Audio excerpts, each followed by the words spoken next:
by Christopher Oldstone Moore. So, Christopher Oldstone Moore is from Wright State University. He's a senior lecturer in history there.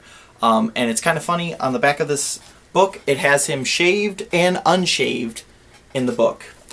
And like the book title, obviously it's the history of facial hair, dating back all the way from prehistoric times, where it comes from, why chimpanzees and apes don't really have facial hair, but they're covered all throughout their body, and how we're the total opposite of, completely, for the most part, not hairy except for our faces. And it kind of goes through the history of how facial hair became popular, the movements of facial hair, from beards to mustaches to Fu Manchus, all of that stuff. And it really dives into not only the cultural side of it, but the political, the religious symbolism, and kind of its rise and fall from generation to generation, or how he considers the movement of facial hair from decade to decade, century to century.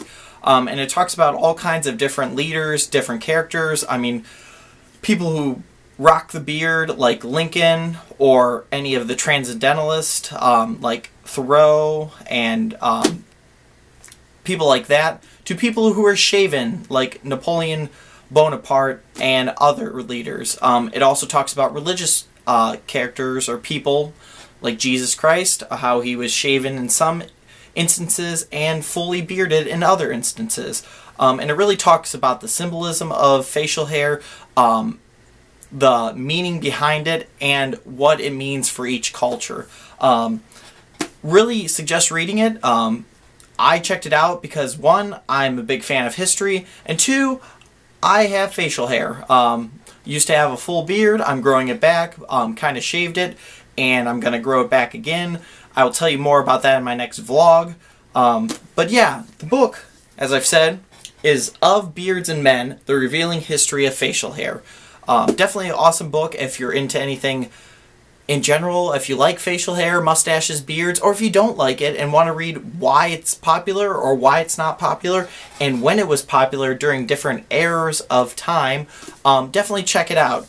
I wouldn't suggest it for people who are trying to get like a pop culture type reference from it. It's written very much like a history book, so it tells different people, places, things, events, does chronological dating, things like that. Just very typical of a history book. But it's not bad.